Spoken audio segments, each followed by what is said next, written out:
Kakinada Gandhinagar Ashwini hospital వద్ద alliance club of Swathi helping hands ఆధ్వర్యంలో club కార్యదర్శి అలై మద్దా వికాస్ అధ్యక్షతన ఉచితంగా వైద్య శిబిరం నిర్వహించారు. ఈ కార్యక్రమానికి ముఖ్య అతిథిగా ఇంటర్నేషనల్ క్లబ్స్ ఎక్స్టెన్షన్ చైర్మన్ అలై డాక్టర్ చప్పిడి వెంకటేశ్వరరావు, గౌరవ అతిథిగా రీజియన్ చైర్మన్ అలై దుర్గా సుభద్ర పాల్గొన్నారు. ఈ సందర్భంగా డాక్టర్ చప్పిడి మాట్లాడుతూ మధుమేహం ఉన్నవారు ప్రతి 3 నెలలకు HbA1c పరీక్ష తప్పనిసరిగా చేయించుకోవాలని, ప్రస్తుత కాలంలో వయసుతో సంబంధం లేకుండా ఈ మధుమేహ వ్యాధి రావడం సర్వసాధారణమైందని, మధుమేహ వ్యాధి నియంత్రణలో ఉండాలంటే వైద్యుని సలహా మేరకు మందులను వాడుతూ క్రమం తప్పకుండా పరీక్షలు చేయించుకుంటూ సరైన ఆహారం తీసుకుంటూ ఖచ్చితంగా ప్రతిరోజు 1 గంట వ్యాయామం చేయాలని, దాని ద్వారా వ్యాధిని అదుపులో ఉంచుకుంటూ సాధారణ జీవితం గడపవచ్చునని అన్నారు. ముఖ్యంగా మహిళలు ఇంటి పని చేయడం ద్వారా వ్యాయామం అవసరం లేదని అనుకోవడం జరుగుతుందని, కానీ ఈ పని వల్ల మన శరీరానికి సరైన వ్యాయామం అందదని, రోజులో ఉదయం లేదా సాయంత్రం కనీసం 1 గంట నడవడం, యోగా చేయడం, వ్యాయామం వంటివి చేయడం అవసరమని అన్నారు. ఈ ఉచిత శిబిరం నందు మైక్రో ల్యాబ్స్ DTF3 నుండి మణికంఠ, అమర్నాథ్ సుమారు 100 మందికి ఉచితంగా ఈ పరీక్షలు నిర్వహించడం జరిగింది. ఈ కార్యక్రమంలో క్లబ్ కోశాధికారి అలై కొత్త మెహర్ శ్రీరాములు, అలై వనం ఉపేంద్రనాథ్, మేము సైతం మీకోసం క్లబ్ అధ్యక్షులు అలై MVV గణేష్, అలై CH గణేష్, అలై కట్ట జగన్మోహన్ కిషోర్, కె పట్టాభి రామారావు, నాగమణి, శ్యామల, శ్రీనివాస్, రేణుక తదితరులు పాల్గొన్నారు.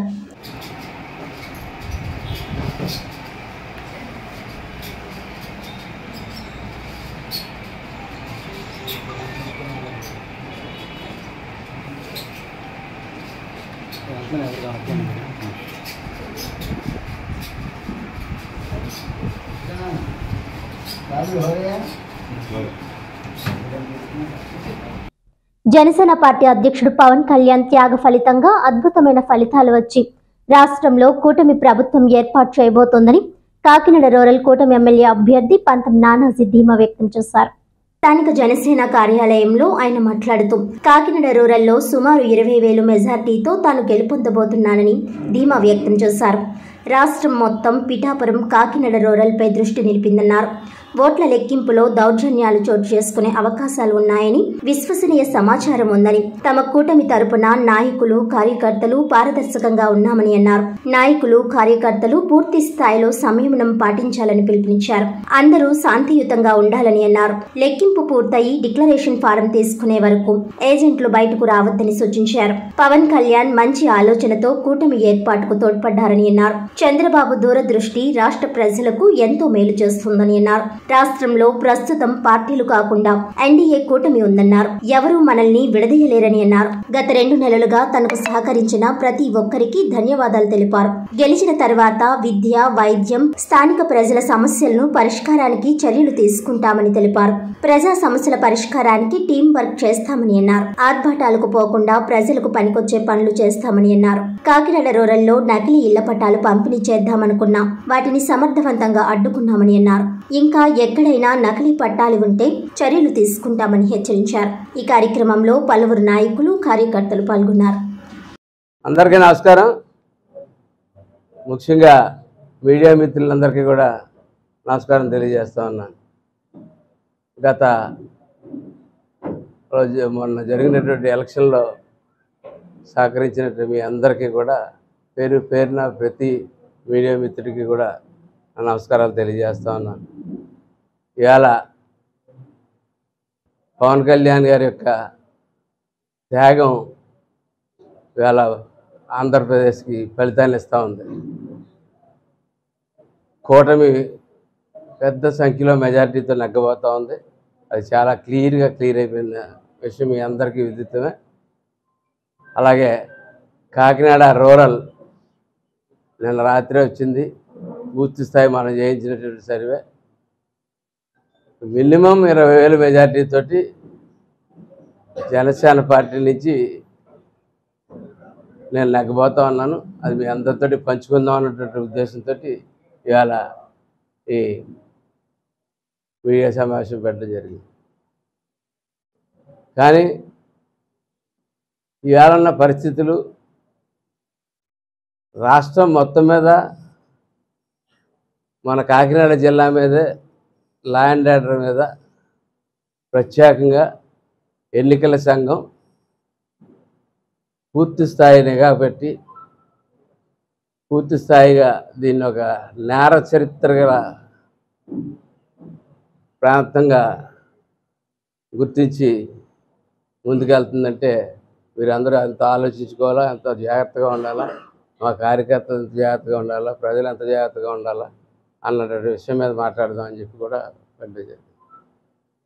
ఇవాళ చెప్తా ఉన్నారు కాకినాడ ఏదో చిన్న చిన్న దొంగతనాలు చిన్న చిన్నవి అయితే పర్వాలేదు, ఇది ఒక ఇంటర్నేషనల్ మాఫియా సెంటర్ కింద తయారై ఉంది.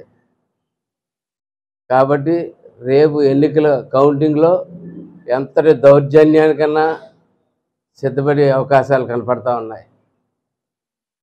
అఫ్కోర్స్ మానవ వనరుల దగ్గర గొత్తులోకి, యూత్ ఫోర్స్లో గొత్తులోకి మా జనసేన పార్టీని జోలికి ఒక్కడు కూడా రాలేడు.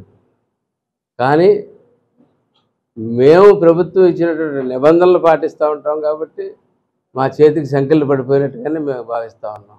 ఎందుకంటే ఎస్పీ గారు ఏదైతే శాంతి భద్రతల గురించి చెప్పారో దాన్ని మెయింటైన్ చేయడానికి మేము పూర్తి స్థాయిలో సిద్ధంగా ఉన్నాం. కానీ అవతల పరిస్థితి అయితే అనేక రకాలుగా వినపడుతూ ఉంది. నిన్న మొన్న నాకు వచ్చిన ఇన్ఫర్మేషన్ ప్రకారం పెద్ద ఎత్తున డబ్బు పట్టుకుని ఏజెంట్లు కూడా కొనే పరిస్థితికి, అట్లాగా ఒకవేళ లోపల కానీ వారు వాడిపోతున్న దిశుంటే గొడవలు పెట్టుకోవడానికి సిద్ధంగా ఉన్నారని చెప్పి తెలుస్తాం. ఎవరైతే పోలింగ్ ఏజెంట్ల కింద వెళ్తూ ఉన్నారో, ఎవరైతే బయట ఆతృతగా ఎదురు చూస్తా మన విజయం కోసం చూస్తూ ఉన్నట్టు నాయకులు అయితే కార్యకర్తలు అయితే ఎవరైతే ఉన్నారో వారందరికీ కూడా ఒకటే చెప్తా ఉన్నాను, సమన్వయం పాటించండి, పూర్తి స్థాయి సమన్వయం పాటించండి. మనకు ఎస్పీ గారి మీద ఈ యంత్రాంగం మీద పూర్తి నమ్మకం ఉంది. దిగువ స్థాయి ఆఫీసర్లు ఒకరిద్దరు తేడాగా ఉన్నప్పటికీ, దిగువ స్థాయి ఆఫీసర్లు ఒకరిద్దరు తేడాగా ఉన్నప్పటికీ ఎస్పీ గారి మీద ఉన్నటువంటి నమ్మకంతో మనం శాంతియుతంగా మనం ముందుకెళ్దాం, శాంతియుతంగా ఎన్నికలు కౌంటింగ్ జరుపుకుందామని చెప్పి నేను తెలియజేస్తా ఉన్నాను. అట్లాగే కౌంటింగ్ విధానంలో కూడా చివరిదాకా కూడా ఎవరు కూడా మన ఎట్టి పరిస్థితుల్లో ఉన్నా, నగ్గి పరిస్థితిలో ఉన్నా, ఓడిపోయే పరిస్థితిలో ఉన్నా సీల్ వేసి డిక్లరేషన్ ఫారం తీసుకునే దాకా కూడా ఎవ్వరూ బయటికి రావద్దని చెప్పి తెలియజేస్తా ఉన్నాను. అట్లాగే కాకినాడ రూరల్కి సంబంధించిన ప్రజలకి, ఆంధ్రప్రదేశ్ సంబంధించిన ప్రజలందరికీ కూడా జనసేన పార్టీ తరఫున ధన్యవాదాలు తెలియజేస్తా ఉన్నాను. పవన్ కళ్యాణ్ గారిని, ఆయన సిద్ధాంతాలని నమ్మి ఆయన వ్యూహరచన, అద్భుతమైన వ్యూహరచన ఇవాళ ఆయన చేసినటువంటి తను తగ్గించుకున్నాడు. ఎందుకు తగ్గించుకున్నాడు? అతను ఓటు లేదా, అతను ఓటు షేర్ లేదా, అతనికి అభిమానులు లేరా, లాస్ట్ టైం 7% ఓటు పడలేదా, ఇవాళ 5 సంవత్సరాలు రోడ్డు మీద నిలబడి తిరిగిన ఏకైక మగవాడు పవన్ కళ్యాణ్ కాదా? అలా తిరిగిన పవన్ కళ్యాణ్కి ఎంత పర్సంటేజ్ ఓటు ఉంటుంది? ఆయన తీసుకున్న సీట్లు వెళ్ళి. ఎందుకంటే తను తగ్గించుకుని ఈ రాక్షస ప్రభుత్వం నుంచి ప్రజలను విముక్తి చేయాలన్న ఉద్దేశంతో పవన్ కళ్యాణ్ అటువంటి నిర్ణయం తీసుకున్నందుకు, ఆ నిర్ణయం ఇవాళ సక్సెస్ఫుల్గా లాంచ్ అయినందుకు ఆయనకి అభినందనలు తెలియజేస్తా ఉన్నాను. అట్లాగే మరొకసారి ఒక దక్షత గల పరిపాలకుడిని అయినటువంటి చంద్రబాబు నాయుడు గారిని సపోర్ట్ చేసి ఆయన ఎదురు తీసుకొచ్చి ఆయన చేసిన ఎన్నికల వ్యూహం కానీ, ఆయన వెళ్ళిన విధానం కానీ ఇవాళ విజయాన్ని చేర్చడానికి అది కూడా ఒక ప్రధాన కారణమైనందుకు చంద్రబాబు నాయుడు గారిని కూడా అభినందిస్తూ, ఈ 2 నెలల పాటు మాతో తిరిగినటువంటి జన సైనికులు, అలాగే తెలుగుదేశం నాయకులు, భారతీయ జనతా పార్టీ నాయకులు, కార్యకర్తలు మొత్తం అందరికీ కూడా ప్రత్యేకమైన ధన్యవాదాలు తెలియజేస్తూ, ఈ రోజు నుంచి ఇక్కడ పార్టీలు లేవు, కాకినాడ రూరల్లో పార్టీలు లేవు.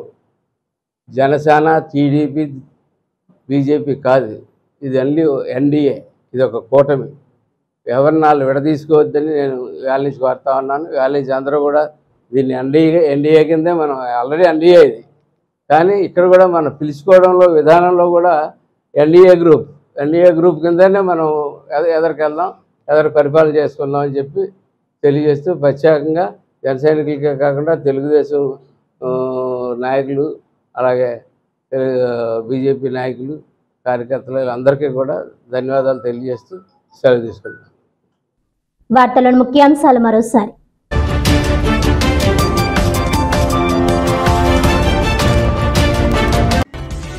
జూన్ 4వ తేదీన జరగబోయే కౌంటింగ్ ప్రక్రియకు రాజకీయ పార్టీలు ప్రజలందరూ సహకరించాలి.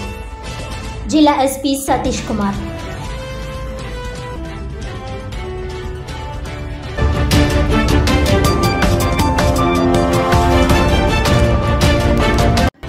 కాకినాడ నగరపాలక సంస్థ ఫిల్టర్ ప్లాంట్ వచ్చి పైప్ లైన్ కి లీక్ ఏర్పడి మంచినీటి సరఫరా ఆగిపోవడంతో తీవ్ర ఇబ్బందులు ఎదుర్కొంటున్న ప్రజల కష్టాలు గమనించి అత్యవసరమైన మంచినీటి సరఫరాను తక్షణమే పునరుద్ధరించాలని డిమాండ్.